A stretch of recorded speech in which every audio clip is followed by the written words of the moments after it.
Hello every one. ഇന്ന് കുമ്പളങ്ങ വെച്ചിട്ട് നല്ലൊരു നാടൻ പുളിങ്കറിയാണ് ഉണ്ടാക്കാൻ പോകുന്നത്.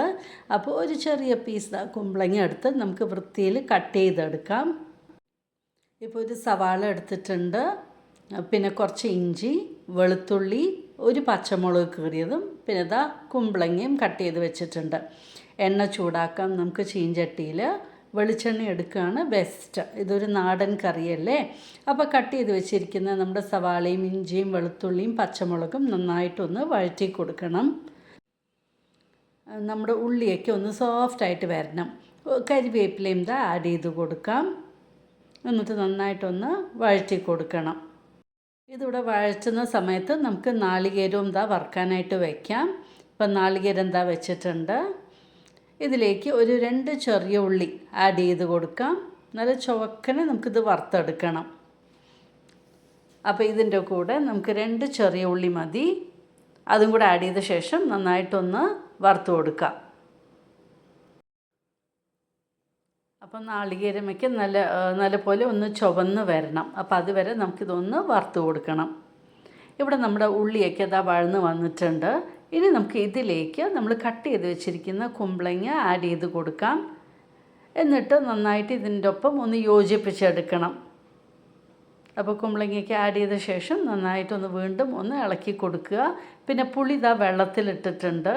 അപ്പോൾ പുളി പിഴിഞ്ഞ് നമുക്ക് എടുക്കണം. ഒരു നെല്ലിക്ക വലിപ്പത്തിൻ്റെ പുളി ഇട്ടിരിക്കുകയായിരുന്നു.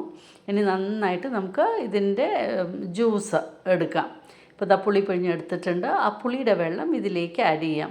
നമ്മൾ തക്കാളി ആഡ് ചെയ്യുന്നില്ല, ഇതിൻ്റെ കൂടെ പുളിവെള്ളമാണ് ആഡ് ചെയ്യുന്നത്. ഇനിയിപ്പോൾ പാകത്തിന് ഉപ്പും ആഡ് ചെയ്ത ശേഷം നമ്മുടെ കഷ്ണം ഈ പുളിയും ഉപ്പിലും എല്ലാം കൂടിയിട്ട് നന്നായിട്ടൊന്ന് വെന്ത് വരട്ടെ. വേഗം കുമ്പളങ്ങിയല്ലേ, അതും ചെറിയ പീസസ് ആയിട്ടാണ് കട്ട് ചെയ്തിരിക്കുന്നത്. പക്ഷെ നല്ല ടേസ്റ്റാണ് ഈ കറി. ഇപ്പോൾ നമ്മുടെ നാളികേരവും ചുവന്ന് തുടങ്ങിയിട്ടുണ്ട്. അധികം ഇൻഗ്രീഡിയൻസും ഇല്ല. ഒരു 1/4 teaspoon turmeric powder, 1 teaspoon chilli powder, ഒരു 1 ടീസ്പൂൺ കൊറിയാൻഡർ പൗഡർ, ഇത്രയേ ഉള്ളൂ. ഇതും കൂടെ ചേർത്ത് നമുക്ക് നന്നായിട്ട് വീണ്ടും അതിൻ്റെ പച്ച മണം പോകുന്നവരെ ഒന്ന് ഇളക്കി കൊടുക്കണം. കണ്ടോ, കാര്യമായിട്ടുള്ള പണിയില്ല, പക്ഷേ കറി നല്ല ടേസ്റ്റിയുമാണ്. അപ്പോൾ നമ്മുടെ നാളികേരം വറുത്ത് കഴിഞ്ഞു. ഇനി അത് തണുത്ത ശേഷം നമുക്ക് നല്ല സ്മൂത്ത് പേസ്റ്റായിട്ട് അരച്ചെടുക്കാം. ഇപ്പോൾ ഈ അരച്ച നാളികേര മിക്സ്ചർ നമുക്ക് നമ്മുടെ കറിയിലേക്ക് ഒഴിച്ചു കൊടുക്കാം. നമ്മുടെ വെജിറ്റബിൾസും ഒക്കെ ഒന്ന് വെന്തിട്ടുണ്ട്. മിക്സി പാത്രത്തിൽ കുറച്ച് വെള്ളം എടുത്തിട്ട് അതും കൂടെ ചേർത്ത് ആഡ് ചെയ്ത് കൊടുക്കുക. എന്നിട്ട് നന്നായിട്ട് ഇളക്കി കൊടുക്കുക. ഉപ്പുണ്ടോ എന്ന് നോക്കണം. പുളി എന്തായാലും പാകത്തിനായിട്ടുണ്ട്. ഇനി ഉപ്പ് ഒന്നും കൂടെ നോക്കുക, ഇല്ലെങ്കിൽ ആഡ് ചെയ്ത് കൊടുക്കുക. പിന്നെ ഈ നാളികേരത്തിൻ്റെ അരപ്പിൽ ഒരു 3 to 4 minutes നന്നായിട്ട് ബോയിലാവട്ടെ. ഓൾറെഡി കഷ്ണയ്ക്ക് വെന്ത് കഴിഞ്ഞു. ഇനിയിപ്പോൾ ഈ കോക്കനട്ട് മിക്സ്ചറും കൂടെ ഒന്ന് പിടിക്കാനായിട്ട്. അങ്ങനെ കറി റെഡിയായി. ഇനി നമുക്ക് വറവിട്ട് കൊടുക്കാം. അതായത് നമ്മുടെ കടുകും ചുവന്ന മുളകും കരിവേപ്പിലയും.